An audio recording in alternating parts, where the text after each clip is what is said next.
Our friend Paul Mays is an online apologist for the Church of Christ denomination, and he has told people repeatedly to test his understanding of Scripture to make sure he is teaching well.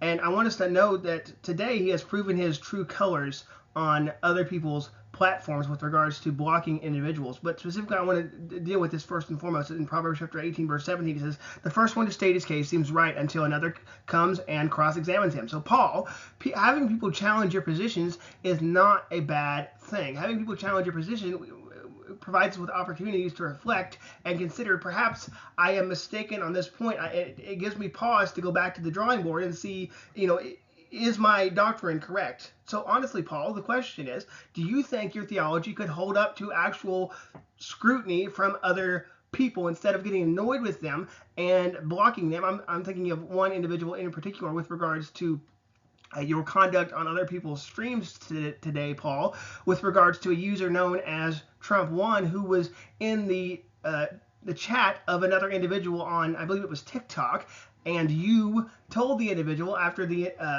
host announced the name of the person, Trump1, you informed the individual that they need to kick that individual immediately. And of course, he was shortly thereafter kicked. But the point is, Paul, that apparently Trump1 lives rent free in your head, to where the point is that you don't want anybody to engage with him because he has caused you such a headache. The question is, Paul, why can't you take the criticism and weigh it out and say that perhaps what he's saying over here is correct? Of course, you're committed to your theological distinctions, as we all are, but the point is we need to have humility and be able to go and see that perhaps I'm mistaken over here, and I will take the time to evaluate what is being said. It's not the point that we're simply trying to expose your teaching, Paul. We're trying to give you constructive criticism as to why you can teach better if you have a more well-rounded understanding of the scriptures. So once again, Paul, I want to ask you personally, Paul, why do you block individuals whom you disagree with, whom push you to apparently the limits of what you're willing to take? Because honestly, Paul, we need to be, we need to be patient with people. We don't need to just after they annoy us for the 20th time to block them. We need to be able to love them and show them what the scriptures say, Paul. But the question is, do you actually think your theology could handle scrutiny of different religions like Islam, or perhaps the Jehovah's Witnesses, or the Mormons, for example? I'll give you an example in my own experience. I consistently, of course not every day, but consistently I engage with Muslims on the Trinity and the deity of Christ and things of that nature. And they, they know the scriptures pretty well. Of course, they know the scriptures enough to their proof text. But the point is that we need to have patience with these individuals, and we need to push back in love and not get annoyed and block individuals whom we simply disagree with, Paul, because we know that people in Islam, for example, we know they are blinded to the truth, and we desire for them to come to the knowledge of Christ. But with regards to other Christians, Paul, whom you have blocked or told other people to block, is that really a Christ-like way to conduct yourself? I would say it is not.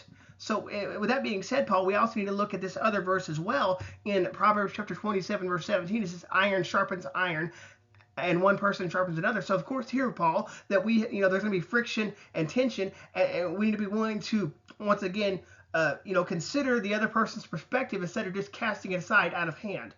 Because whenever we cast it aside out of hand, then we are shutting ourselves off to potential information of being able to have a better, well-rounded theology than we did before we came into the conversation. So Paul, have the patience to engage with people whom you disagree with, and not simply just block them because they annoy you.